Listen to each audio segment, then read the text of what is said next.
Welcome back to the Electrify podcast, brought to you by the creators of Electrify Expo, North America's largest EV festival, coming to a major city near you. All right, so join us now. It's about to get lit, literally, as we have Lit Motors on the line here. Joining me is Tony Donaldson, but also we have Danny and Kristina representing Lit. And Tony, what excites you about this product? I know we have you as guests first, Danny and Kristina. You're going to elaborate on this, but Tony, you're this like two-wheeled purveyor. Like what excites you about Lit most? Like as a consumer level or an enthusiast level? Okay, so I live my life on two wheels, whether it's a BMX bike or mountain bike or a motorcycle. And I've ridden all kinds of motorcycles, including the electric ones. And I love that feeling. And when I saw this, I wanted to write it up for Electrify News. And not just because I was fascinated by it, but because I want one. Like this thing is, imagine you've got a car, you're fully enclosed, you're, cocooned like you would be in a car, more or less. So you can't get wet when it rains, but it's self-balancing, and I can't wait to hear about the technology. But imagine you're in a car, but it corners like a motorcycle, so it leans. And that to me is just, it's so compelling. And the specs on the charge time and the range, it's just, I'm so excited about this. See, and that's why, again, no apologies here, Danny and Kristina. That's why I kind of went into this about, that's our intention here, is to make EV or this new perspective on mobility. You want that consumer to be like, aha. And here's Tony, who works in the industry. I come from more four-wheel background, motorsports, action sports, all that. So this is something that I think feeds into one, emotion, and also mobility. So without further ado, Danny, Kristina, representing Lit. Thanks for joining us here today. Thank you. Happy to be here. Appreciate it. Us. Yeah. So do you like that feedback on your product? Is that correct? Is that spot on? Does that touch on the emotion of it as well as mobility? Danny, and what are your respective roles at Lit Motors? Yeah. I'm the CEO. I'm the founder, and I also moonlight in as the CTO as well. It's been about a 18-year career since the inception of it. So it's been a while, but I'm happy to have great teammates like Kristina on board as well. So I'm the head of strategy for marketing. It's a lot of fun stuff. We get to talk to our audience, who is very excited about our vehicle coming out. It's been a while since Danny's accident, and a lot of people are wondering what's next. So this is the perfect opportunity to come out again and show everyone what we have cooking. All right. So yeah, go Danny, if you will, wrap out. Yeah. that was a great segue about cooking in the kitchens in the background, but I love the feedback. It's this is not just a mission play, but it's a passion, company for me, or I feel like it's like my Boy Scout deed for the 21st century. And, I used to be a motorcycle rider. I can still ride, car enthusiast as well. And the feedback, Tony gave was, pretty spot on. I think we could step it up a few notches, but that will come after you give it a test drive. We're just super excited to have an amazing team, and happy to be here. How did you get involved with? Yeah, go ahead, Tony. Oh, how did you get involved with Bill Webb at Huge Design? And that's how I found out about this is through his post on LinkedIn, actually. Yeah, Bill's awesome. Someone on the board of Mercedes, heir to the Maybachs, kind of clued me into Bill's last design. It was a beautiful motorcycle design. And, I have a background as a product designer. And so I reached out to him through a friend who's also a prominent designer out here in the Bay Area. And we just kind of hit it off and got working on it. So it's been amazing. He's an awesome designer. It's a stunning design. Yeah, it's we've got more room to grow, but it's a really great direction. So we're really excited. There's more to come.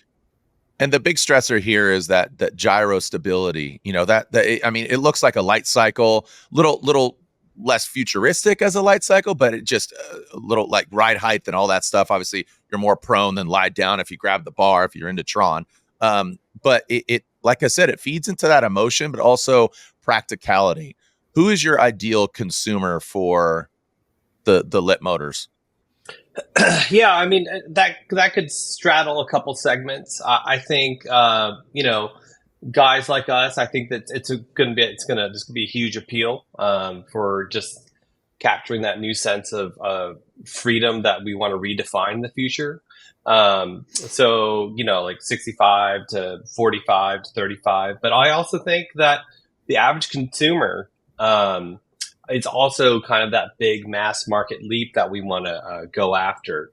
So it really appeals to the performance crowd, the luxury crowd, people who are pretty practical, I think. And then also like entry level car buyers. So it's really a big mass market kind of range. But, we'll see. Kristina has more data on how people are actually responding to it. So, but we'll see.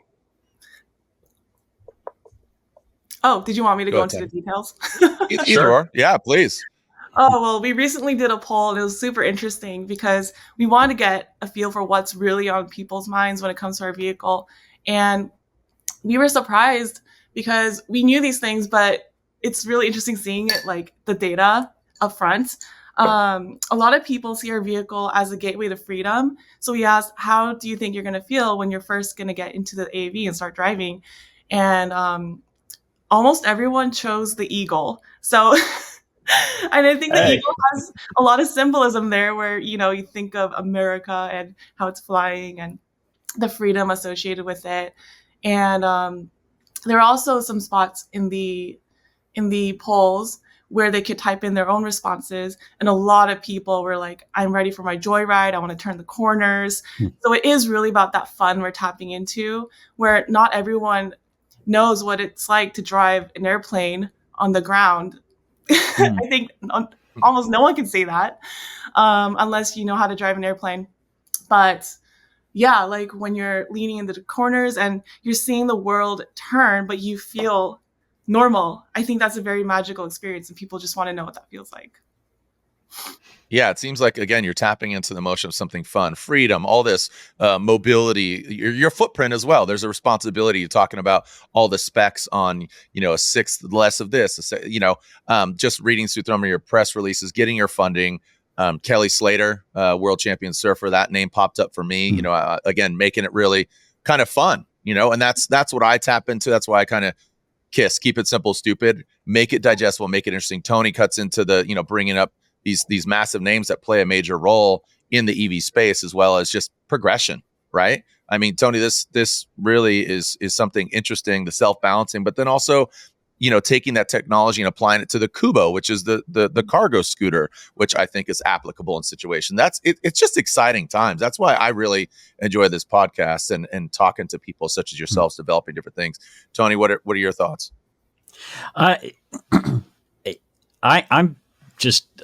fascinated by this thing. What, Danny or Kristina, talk about the gyro-stabilizers, because that's technology from space, isn't it? Well, the satellite industry. Yeah. I stumbled across it. You don't stumble and trip over satellites every day, but Hopefully not. It depends on which stratosphere you live in. They mostly are in the exosphere. But I used to play as a kid. I used to play with this little gyro. It's called the Wizard. And that, if you've ever played with like momentum wheels or just wheels, that was something that carried with me all the way from like my time doing physics in college, and then kind of like trying to find a solution for the best possible commuter. You talk about spatial, footprint, just being spatially efficient, energy efficient. And so I was really lucky to basically realize that to stabilize a two-wheeler, you need control moment gyros, or gyros at the time is what I thought they were. We had progressed in the company. We'd gone through a ton of engineers and PhDs. It was crazy. And then we finally, one of the PhDs that we met knew the CTO of NASA. And that CTO of NASA said, well, this control problem or this satellite issue that you're dealing with is really rare. It's a small industry, Earth observation. Let me introduce you to the grand wizard of all mathematics and control moment gyros. So I was introduced to this expert engineer, Dave Bailey, who's just amazing. So the technology is just two wheels. They're mirroring each other, and they counter process and they counter rotate. They create an orthogonal, like a torque vector, basically, and they cancel each other out, and they just allow you to have a roll moment. So they basically control your roll in the vehicle, which is what satellites do, but usually satellites have like 24 or 16 of these gyros, and they're usually high precision. They're reading a newspaper, from the exosphere. That was the first very difficult part of, how to reduce the risk on this technology. The second part, which is really exciting about the technology, they're both very exciting, is I think something that will speak to you, Tony, is, in order to lean on a motorcycle, it's very counterintuitive. You want to, steer in the opposite direction, which is very strange. And then as the bike leans over, you want to let go of the handlebars and let it track as you're going in the direction that you would like to go. It's very, most car drivers just don't have any access, or really just why would you want to do that? Well, that's the natural dynamics of a motorcycle. So we had to integrate that with the space satellite technology, which was insane. But we got it done, and we have an amazing team, and that unlocks a vehicle architecture. It unlocks new energy, like savings and efficiencies. It unlocks a totally different ride. It's just different. It's not just unique. It's amazing. And this was really kind of a breakthrough for us, not just on the product side, but there was a deep intuitive. There was just this sixth sense or fifth sense where you just knew, like, wow, I want that, and it unlocks a different level of emotion that I didn't know that existed. So.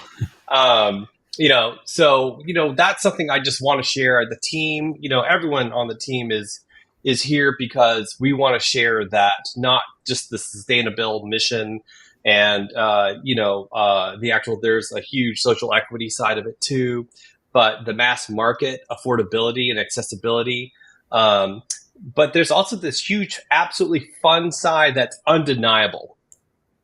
It's undeniable, and you got to see it to believe it. You got to feel it to love it. And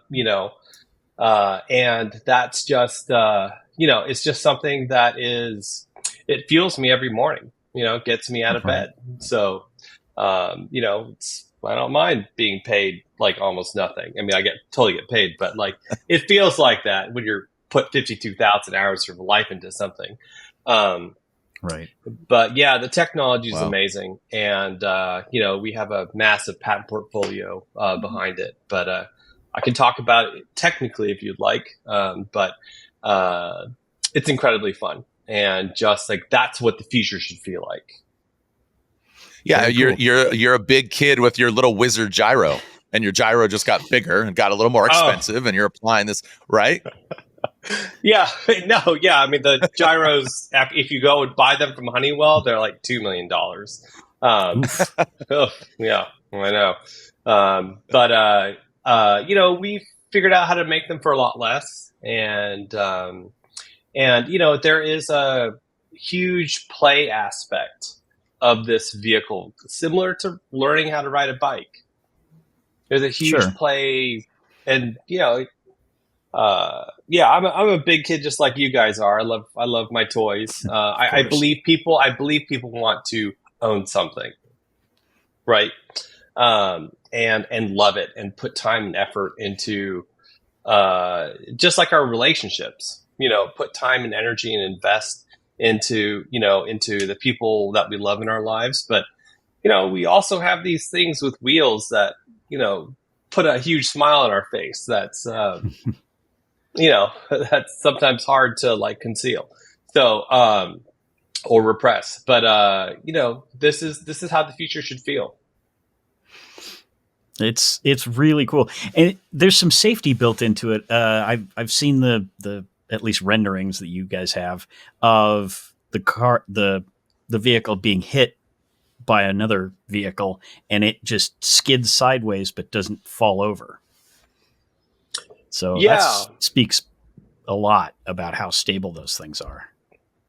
Yeah, that was a happy mistake, but I would like to say I'm the genius that thought that out. But it is an amazing aspect of the vehicle. Of if you push on the vehicle like that, so this is the roll axis, right? If you push on the vehicle, the gyros will push back because the gyros want to stay in a certain position. So when you talk about safety, which is incredibly important, we take it all for granted with all our everyday automotive products, or you have your seatbelts, you have your steel, carbon, aluminum reinforced safety cell, which is your chassis, right? And then you have your airbags. That's what we know in the modern time as the basic safety requirements for NHTSA or NCAP or IHS, whichever. The gyros at that fourth level. And so anytime you get hit on the side, the gyros will push back. And if they push back on like getting hit from the side, what will happen is they're so strong, 1,000 foot-pounds each, is that they'll actually you'll skid across the street. And that will keep you upright. You might fall eventually, but compared to a motorcycle, I mean, no. You're gone. You're gone at a side impact. It's not even a question. So, so that's something that we would like to eradicate, I think. And that's why there's a big push to go to mass market. Is we want to make we want people to identify motorcycles and safety together, which is unheard of. And the amount of losses in life across the world is pretty tragic with motorcycles. There's an epidemic of solo drivers, like in cars. So just seeing those two, I think there's a huge opportunity here. It's kind of a no-brainer, and I just think that's really a huge part of our mission. And that's it just makes sense. I think we can all live with that. Yeah, just to close out the discussion of the gyro stabilization. So when you come to a stop, a parking place, what does it do then? It will just balance. If you want to turn it off, and if you say you want to go into the market or go pick up your kids or whatnot, drop someone off. Basically, the gyros, you'll have to tell if you want to leave them on or not. But usually, if you just want to get out and you want to turn it off, they'll have landing gear that comes down, and it's kind of like touching down. It's like you have lift off and then touch down. Same concepts. It's where the airplane metaphor comes into play. And it's pretty easy. It's pretty easy and simple. So it's just kind of how life should be. And life's already complicated as you get older. So why make it more complicated? So there's a huge aspect of we want to be really meticulous. And Bill's really great for that as well. is be meticulous in all the different aspects of the user interface and how the vehicle exists in the wild, in the urban environment. That's an incredibly important part of vehicle architecture and urban planning. It's a lot of fun, exciting stuff. We got some tricks up our sleeve, so I wish I could tell you all of them, but I can tell you the basics. Keep them drooling, man. It's all good. Tease them a little bit, because I mean, you're doing such a good job teasing it. Tony, you have a greght article on electrifynews.com that you can check out. And Tony did some great cross-referencing here of showing the cage, showing the seating position, the 1x1 or 1+1 kind of in a row. I was looking and just pulling up this article that you wrote, Tony. This isn't new technology, Danny. This has been around since 1967. I'm joking. You look at the archaic kind of, but this is, it's really interesting just to see the origin story of what's going on here. But you're kind of glowing about it. And what's the reality of these being to market right now? You're doing, obviously a crowdfunding, for lack of a better term. You buy a shirt, you get in line, MSRP $32,000. There's the quick and dirty numbers, but it's kind of fun, Tony. Again, great article there, Danny. Just looking at that 1967. That's pretty funny seeing that thing. Yeah, and it actually goes back even further to 1907, and then 1928. There was like a monorail. So you have to realize everything before robotics wasn't a consumer industry. It was very, very it was high tech, and it was like DARPA level stuff. Or NASA level stuff. Before 1991 or 1992. So all of those gyro cars, gyro monorails, were all mechanically controlled. And, there are limiting factors for a mechanically controlled vehicle. They did a pretty good job. It wasn't super robust like ours. We have multiple levels of redundancy, but, it wasn't until, there's an Intel chip that was launched, and consumer robotics was more affordable and accessible. That's where all of our patents are, all of our technology. That's what differentiates us and all the previous different iterations. And then we added the drive-by-wire steering, which is a whole nother level of, it's like level 1000 in complexity. It's definitely a massive level up. So, hence we had to get introed from the former CTO of NASA to one of his, brilliant colleagues. Just on that level. So no joke. That's a real story. So life gets crazy. Why steering by wire versus mechanical?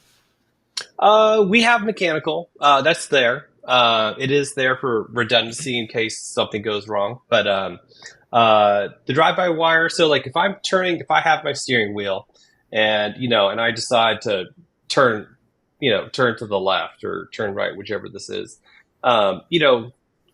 the actual wheel, the front wheel, needs to actually turn the opposite direction for a little bit. And then as the vehicle rolls, the front wheel will start to track or get into the trim condition, just so you can maintain that radius turn. So, doing this and then having the front wheel go the opposite direction, it's just, it's too much for, they call it nonlinear controls, closed loop controls. Not to get too technical into stuff, but it's really complicated, and you just can't do that as well with mechanical controls. It's got to be electronic. So makes sense. I mean, if you put a handlebar instead of a steering wheel, some of us might intuitively know how to counter steer to start to initiate a turn. Yeah. So we could program it to allow you to do that, which is fine. But for most people, for example, like my mom, I would like to get my mom in it, let her drive it. And if I can get her or any of her friends to drive it, I think that's a huge win for everyone, everyone at that level of adeptness and athleticism, and hand-eye coordination. I think, it's everyone drives a car, it's the majority of people drive a car around in the developed world. It's just about reaching the masses. It's about making things fun, making things exciting. When's the last time you thought about being excited about commuting to work? Unless you're like in a Porsche, 911, GT. So, too. So, it's we just got to hit all the spots. 'Cause transportation is a really incredibly complex problem to solve. My hat's off to all the founders previously who have taken a really great shot at it. And I think that, it's amazing what they've done. And I personally, having built cars from scratch, I took a different direction. There's just a lot of efficiencies, and I think we're in a really interesting opportunity in the market, in the EV market's maturity right now to give this a really good shot. So, I'm grateful just to be here. So it's fun. Yeah. Cool. You do such a good job. I mean, you're bringing together, like you said, just these powerhouse people, working with NASA, and your stories and just the depth here. What, Kristina, to you, some of the stats, again, looking at MSRP, but subject to change. What are some other the stats as far as it always comes down to charging? It's always the broken record, but is the infrastructure there? What's going on? That's always, all right, say I buy, the C1. What's that look like, and what are some of the stats? Let's see. There's so much to go into, but I think what a lot of people don't realize with this smaller vehicle architecture is how much is streamlined, right? Because we have 1/10 the parts of a regular car, and that means it's faster to manufacture. It's simpler to manufacture. And also, I don't think Danny has gone into this yet, but there's a lot of verticals associated with this two-wheel platform. And it's not just for commuters, but we could also go into like B2B, for example, like delivery, autonomous driving. So the gyros really open up so much that we could do. In terms of stats, a lot of people ask, what is the range of our vehicle? It ranges from 150 to 220. And what's really cool is that even though we have a smaller battery pack, it's 1/6 the battery of a normal EV or the typical EV. The smaller weight allows the battery to be efficient still. So even though we have less battery, you don't really lose range. Right. So that's really fun. Danny, did I miss anything? No, you're just talking about physics. I mean, we're trying not to defy the laws of nature. Mathematics is the language of nature. And our vehicle is about 3 times more aerodynamically efficient. And the weight is also less. So I think when you look at the whole life cycle of our vehicle, like compared to like a Tesla, like Model S, or even a Y or a 3, we're somewhere in the ballpark of 1.8 to 3 tons of CO2 in its life cycle emitted. Where if you're looking at a Tesla, and this is dependent on which country you're in, because it goes into a long story about like energy production and how it's being produced and the cost of that. So Europe's totally different from the United States. If you're looking at an EV, like it's around 18, sometimes it can be less, 18 tons of CO2 in its life cycle. Internal combustion cars, I love diesels, but if we put them on the chopping block, they're in the ballpark of 28 to 35. It could be a lot higher. But somewhere in that ballpark of high 20s to low 30s of tons of CO2 emitted in its life cycle. 50% of that's in the beginning as it's being produced, and then the other half is during its life. How long you drive it. A couple 100,000 miles if you're lucky. That's a Kristina's like. She like nails all like the emotional points, and I really want to get deep into the weeds. I think that's the technical side of me. It's I think there's just a lot for everyone whatever camp you're in, we're trying to focus on the emotional camp because that's, Kristina's really great at that. And I'm trying to, I used to ride motorcycles on a racetrack, and I'm trying to capture that. And that was my job as CEO. If I can capture a lap time around, Laguna Seca at like 1:30 or 1:32 and make that available to, the majority of people, if they feel comfortable going that fast, I think that's a win. So I think that's a massive win.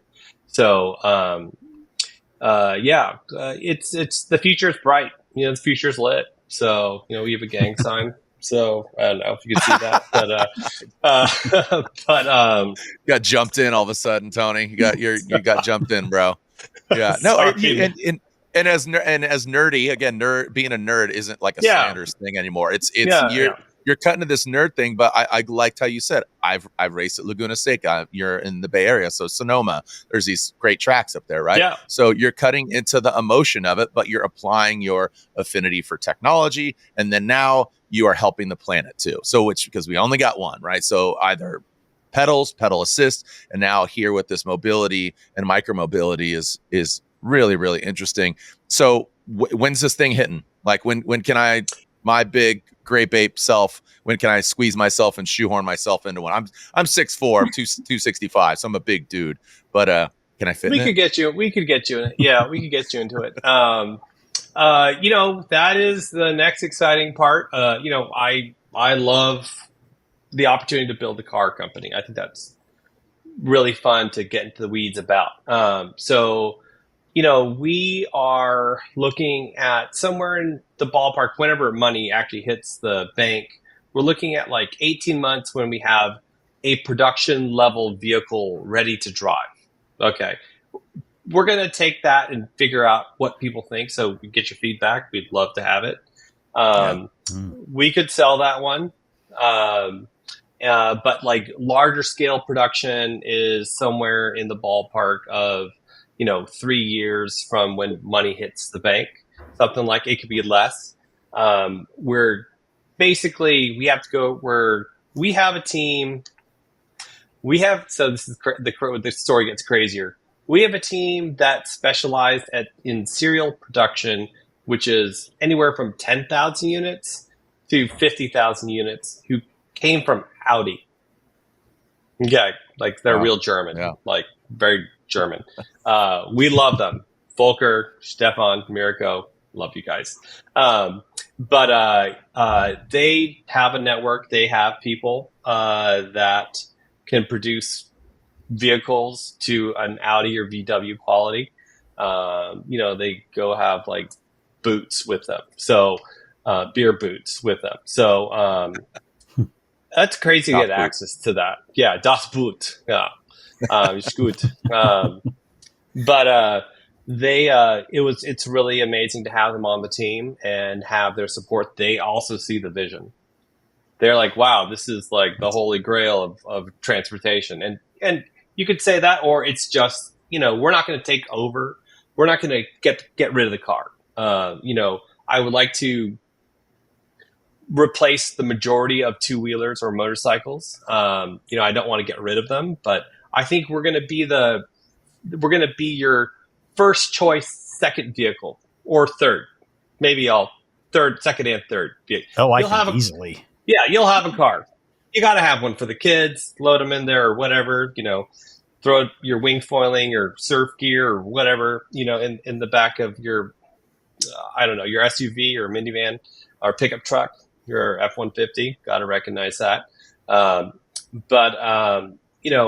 That's we're going through the process. It's like a pretty legit automotive company process of production and development. We're going to try to meet NCAP homologation, which is the highest level of safety in the world.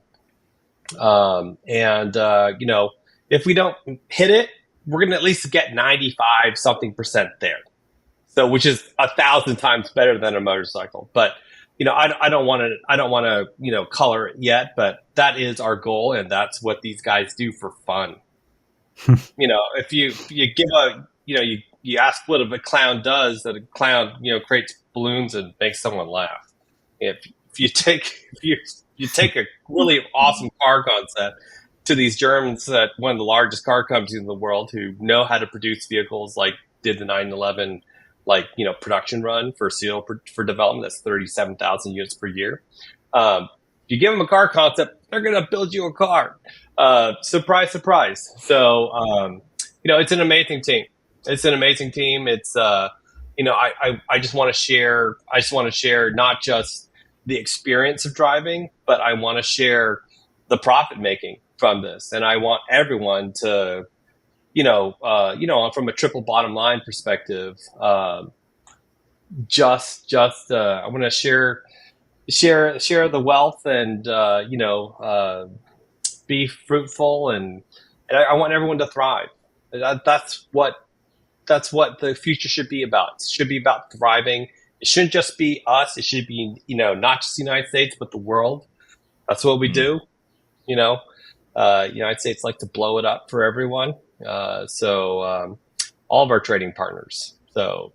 Yeah. And your group of advisors, seeing former CTO at NASA, you talk about Audi and Volkswagen with Volker, just looking at everybody that's on board. I mean, you have an absolute hit list of technology wherewithal, and you talk about the wealth, but gaining those profits to make this a reality is got to be really exciting. And like you said, this isn't just, we're starting here. The website does a really good job, simple, emotional, pretty transparent about development too. Seeing the mule, and like it says, since 2005, because that's your background. Yeah, I mean, we're trying to be as transparent as possible. I don't think everyone wants to read through 27 pages of mathematical motions, the equations of motion. Oh, that sounds like fun. Yeah. Oh, Tony, I can't wait to do this on Saturday. Right. So there, everyone, has been like, what have you guys done for however long, and we're like, we definitely have been working. It's just, we just don't think that you're going to enjoy this part. And you're probably, right. It's, not everyone loves nonlinear controls and, vehicle dynamics.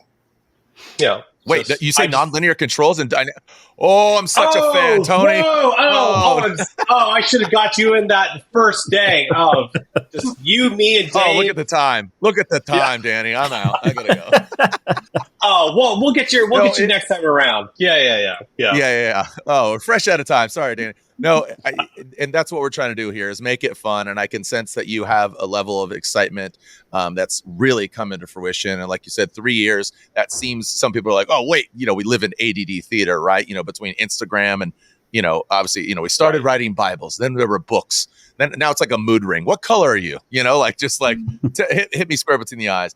Tony, any other questions for Danny or Kristina in regards to? We missed a very important point. Kristina, how long does it take to charge the vehicle? Okay, so if you plug it into a wall charger, that's like 120 volts. It'll take around 6 to 8 hours. Danny, is that correct? Yeah, so I mean, we're talking like the same, socket that I'm plugging my laptop into. Right. Yeah. 6 to 8 hours. Yeah. Right. But then if you plug it into a Tesla supercharger, which is a lot different, it'll take around 5 minutes. Maybe less. Right there. Oh, he's saying 2 minutes? I didn't say anything actually. But, I saw think about this. Some people go slower, like plugging it in. They take their time. Yeah. The thing is, it takes the same amount of time as it would at a gas station to fill up your gas tank, roughly. And you're getting maybe even less. Yeah. 120 to 150 to 200 and how many miles? 220, 220, depending on the battery pack size. But and it only costs you like $1.20 or maybe $1.50, depending on where you live. Sounds a lot better than $5 a gallon. Yeah. Right. Yeah. So it feels like a win to me. But that's just my opinion. So, but like you said, it is a compliment. You're not denying, and that's what I love about it is that you're not saying we're changing the world or but you are, and it's chipping away. It's thought provoking. It's a compliment to, like you said, I have a Tundra. I got my truck, and I was thinking about going to it's a great truck. I love it. Currently doing a glow up on it, doing fenders and all this other stuff. Super excited. Live in Southern California and go out to Glamis or go to. Sorry, can't take the Lit Motor C1. Not going to take that out to the desert. Look at this guy. Late breaking news. Well, Lit Motors is announcing their off-road version. No, I mean, so let me just be clear. I came from Oregon. I grew up with off-road stuff for wheeling, and the truck that I built for myself, is a daily crawler. It's a daily driver, but it's a pretty competent rock crawler. I've taken out the old Toyota, or what is it?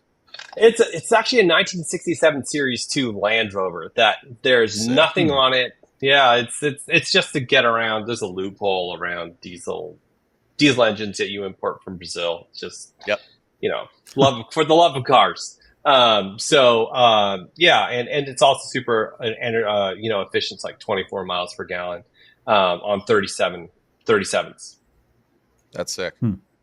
Yeah. So, there's that aspect of me. I'm not going to pretend that I'm, one way or the other, but you gotta love them all. There's excitement and, for everything, all different kinds of walks of life and motorsports or non-motorsports or just, you gotta love and respect, the human condition and ingenuity, because it's really humans. We do some crazy, amazing stuff. We do some stupid stuff, but we also do some crazy, amazing stuff. And part of life is just enjoying it. That's one part, and so. I think that's our job. That's our jobs to create a new level, just a new level. I can just stop it right there. Just create a new level, and that level might be up here. So we're figuring it out. But it comes back to where not only beginning of this conversation, but you talked about the gyro and you having this wizard. It cuts into that emotion of having bigger toys, and now I know a lot of friends are buying paintball stuff that they couldn't when they were younger, right? Paintball stuff. Or me, like with my Tundra, I'm going to put 37s on it. Or, Tony, you buying that bike because it comes from the bike cycling world. So you getting that bike that was either a stump jumper, like this OG Specialized or whatever. And again, Kristina, obviously you joined the conversation. I don't know. You got your kitchen back there. You got that new rice cooker or something. I don't know. I don't know what's going on, but it's, for me, I'm like, I like this. And I liked how you're like, wait, so you didn't finish that. So can you take the C1 to the desert? And you also talked about it earlier, is going vertical, applying this in different capacities or different places, because the technology is applicable in different areas.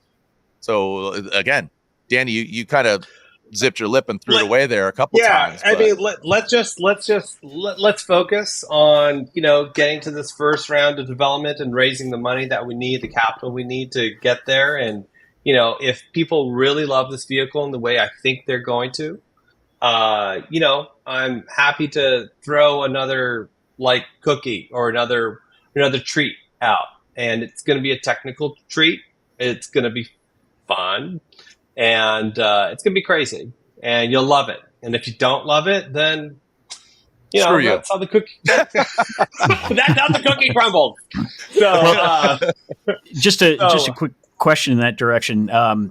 It has a lot of traction control, so you speak about how it can do like snow and slush and ice and that kind of thing, right?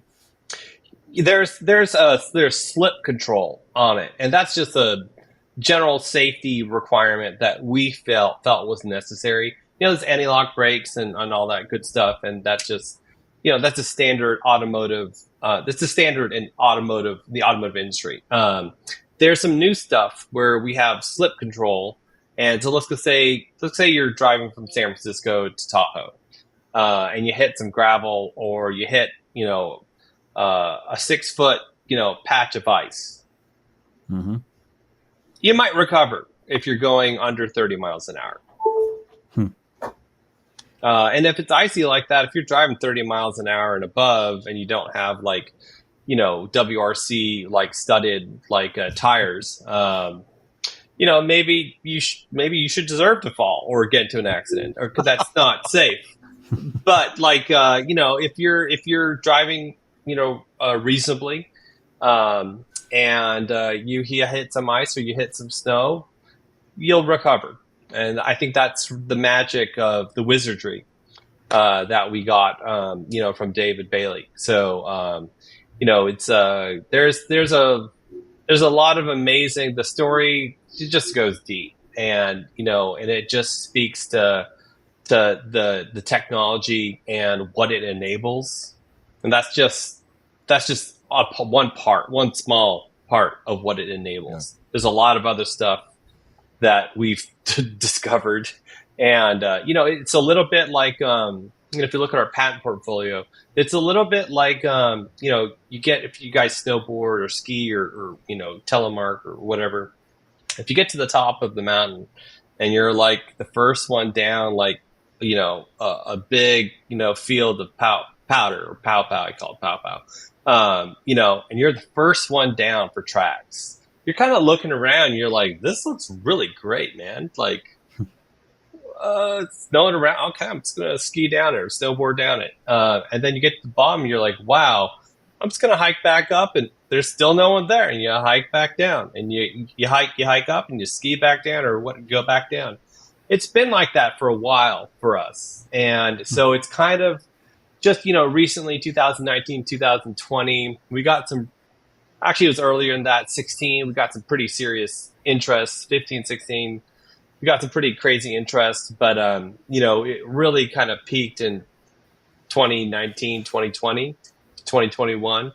I can't talk about it, but, it was amazing. And, man, that pandemic, really obnoxious. Ugh, just thorn in our side.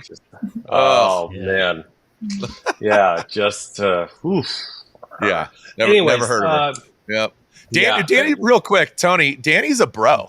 Like, I'm just finding this out. Danny is not even cutting into his bro level. Like, he's talking about his daily crawler, talking about the pow. Like, Danny is a bro that's now heading up this technology company, but also, like, you again, am I correct? I hope you're not offended by that. People call me a bro. No. I mean, you have this. Are you a bro? I'm a little bit of everything. Yeah.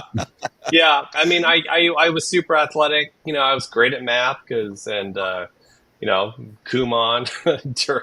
as a kid. But, I was super athletic. I grew up in the sticks and, fell in love with automotive stuff. So, love wing foiling. Used to be on varsity soccer and ski team and basketball and all that stuff. Track and field.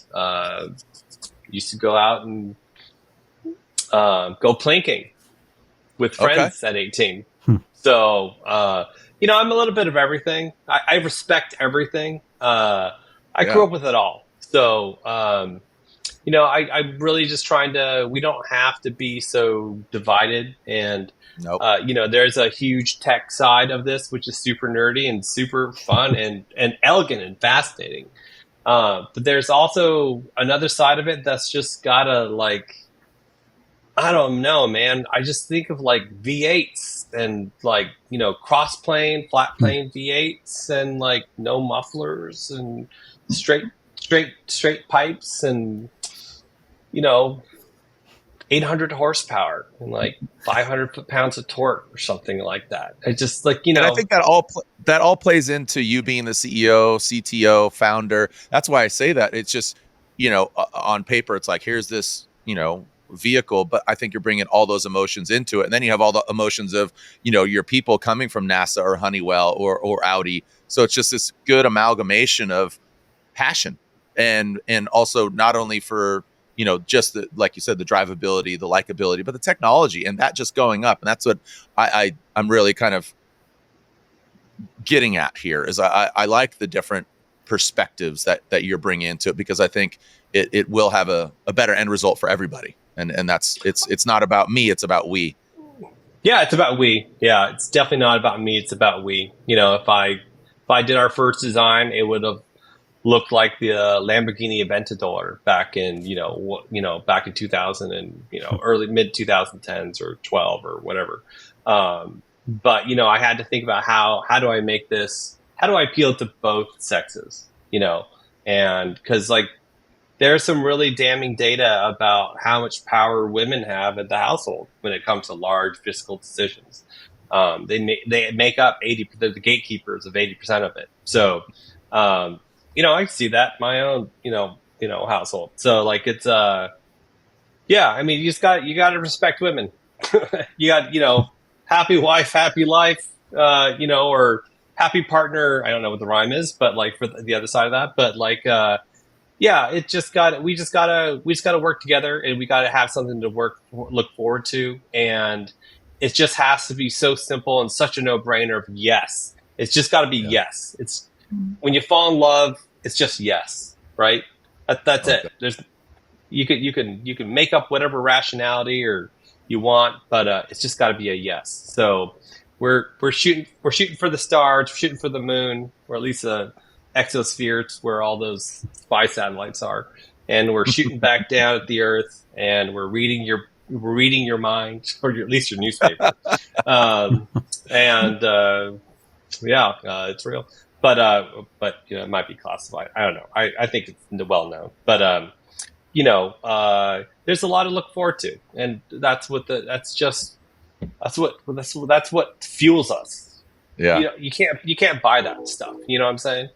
So it just is.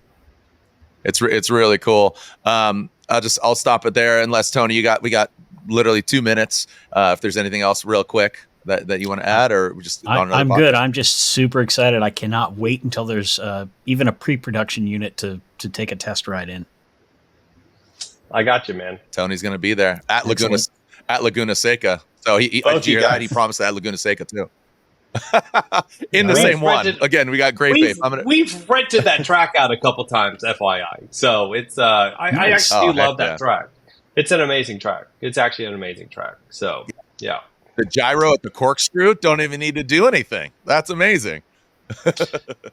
It's interesting is when it leans over, you actually feel weightlessness.